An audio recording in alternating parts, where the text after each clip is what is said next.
Ելենա Արշակյանի «Ծով աչքերի» պատճառով հեռուստասերիալի նկարահանումները շարունակվում են, իսկ լարվածությունը չի նվազում, երբ թվում է, թե հերոսները վերջապես կկարողանան շունչ քաշել, նոր փորձություններ են գալիս նրանց գլխին։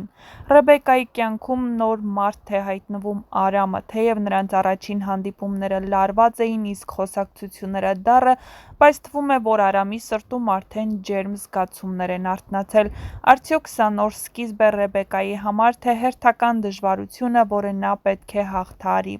Մյուս կողմից Էլկան վերջապես դեմ առ դեմ կանգնում է Սարոյանի առաջ, նա չի պատրաստվում լռել։ Սարոյանի աշխատասենյակ մտնելով նա քննիչի ներկայությամբ հայտարարելու է, որ Արմանի հայրը սպանել է Գարիկին։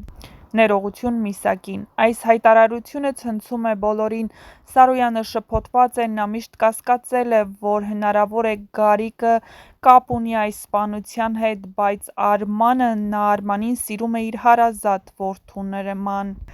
Այս ամենի ֆոնին Դիանան չի պատրաստվում հաշտվել իր ճակատագրի հետ, նա երկրորդ անգամ կորցնում է իր սիրած տղամարդուն և դա նրան ստիպում է ավելի վտանգավոր դառնալ։ Այժմ նա ուղղակիորեն գալիս է Սարոյանի տուն, պահանջելով իմանալ Միսակի գերեզմանի տեղը։ Նրա գործողությունները դառնում են ավելի ագրեսիվ և նույնիսկ գոռը հազիվ է կարողանում հեռացնել նրան Սարոյանի տան մոտից Սառայի խնդրանքով, բայց Դիանան չի հանձնվելու, նա դեռ անպատիժ է մնացել Էմիլի սպանության համար և ինչպես ասում են, անպատժելիությունը ծնում է նոր հանցանքներ։ Կա լուրջ կասկած, որ շատ շուտով Դիանան կհարվածի Նարինեին կամ Սարոյանին,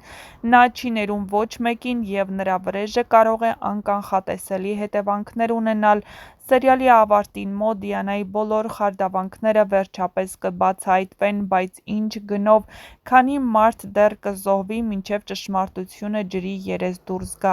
Ամեն բան հուշում են, որ սերիալի վերջաբանը լինելու է դրամատիկ, անակնկալներով լի և ցնցող։ Մինչ կբացահայտվեն այս և այլ շատ հետաքրքիր ու դիտարժան տեսանյութեր ու գաղտնիքներ, չմոռանաք բաժանորդագրվել մեր ալիքին, որպեսզի առաջինը տեղեկացված լինեք շոու-բիզնեսյան անցուդարձի, նոր հեռուստասերիալների, հեռուստասերիալներում կատարվող փոփոխությունների մասին և ոչ միայն։ Նշենք, որ ամենահետաքրքիրը դեռ առջևում է, այնպես որ միացեք մեզ ու կբացահայտենք ավելին։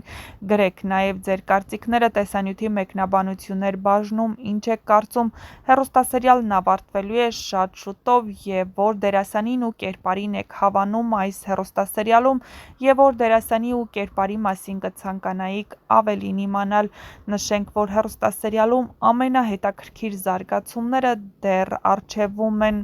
Այս պահին նկարահանվում են հեռուստասերիալի ամենաինտրիգային ու վերջին սերիաները։ Ռեբեկային մարմնավորող դերասանուհի Էմմա Սապոնդյանը վերադարձել է արձակուրդից ու միացել հեռուստասերիալի դերասանական կազմին ու նրա մասնակցությամբ ամենահետաքրքիր կադրերն են նկարահանվում։ Դերասան Հարութ Արշակյանն, ով հեռուստասերիալում մարմնավորում է Արամին, Ինստագրամի էջի սթորի բաժնում, ուր ցանկացած տեղեկատվություն հասանելի է միայն 24 ժամ, ինչից հետո անհետանում է, տեղադրել է լուսանկար Ռեբեկայի մասնակցությամբ, որին կից գրել «Շատ հետաքրքիր սերիաներ են սպասվում»։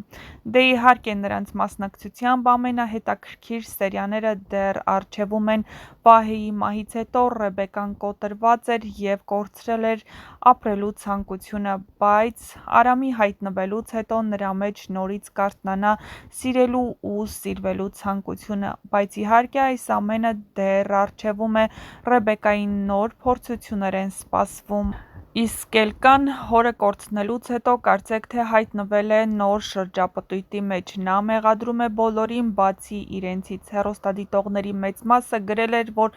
Միսակը այսքան ժամանակ ապրում էր մի տեղ, նրան ոչ ոք չէր այցելում և հանկարծ նրա մահից հետո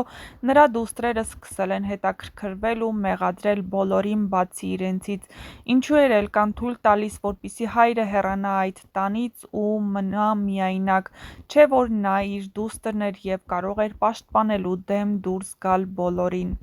Ինչու հանկարծ Էլկան հիշել է, որ իր հորը սպանել են այն բանից հետո, երբ հայտնի դարձավ, որ Միսակը տարիներ առաջ սպանել է Հայկին, իսկ դրա համար պատասխան է տվել Արմանի հայրը։ Որտեղ է այստեղ արդարությունը, չէ՞ որ Արմանի հայրը մարդասպան չէ, բայց պատասխան է տվել ուրիշի արարքի համար։ Սարոյանը հայտնվել է երկու քարի արանքում։ Մի կողմից Արմանը, ում նա մեծացրել է իր որդու նման, եւ այս անգամ էլ համոզվեց, որ Արմանը ոչ մի մեղք չունի տպարանի փողերի անհետացման հարցում եւ շարունակում է սիրել ու վստահել, նույնիսկ իրեն մեղավոր է զգում, որ կասկածել է, մյուս կողմում իր փեսան է, իր թոռները։ Ինչ որոշում կկայացնի Սարոյանը եւ արդյոք կստիպի Էլկային լռել ու չասել ոչինչ քննիչի մոտ, թե Էլկան ամեն ինչ կասի քննիչին, ցույց կտա ժամանակը։ Իհարկե, Արմանն այս ամենում որևէ մեղք չունի եւ դա շատ շուտով կապացուցվի, բայց արդյոք Էլկան իր մեջ ուժ կգտնի մնալ Արմանի կողքին այն բանից հետո, երբ իմանա եւ հաստատ համոզվի, որ Արմանի հայրն է սպանել նրան, չէ՞ որ նա իր սիրած տղայի հայրն է։ Արդյոք կկարողանա գտնվել Արմանի կողքին, ցույց կտա ժամանակը։ Կարծում ենք, որ սերը հաղթում է եւ այդ սերը կգտնվի ամեն ինչից վեր։ Դե ինչ, միացեք մեզ ու կբացահայտենք շատ շուտով ամենահետաքրքիրն ու ամենաինտրիգայինը։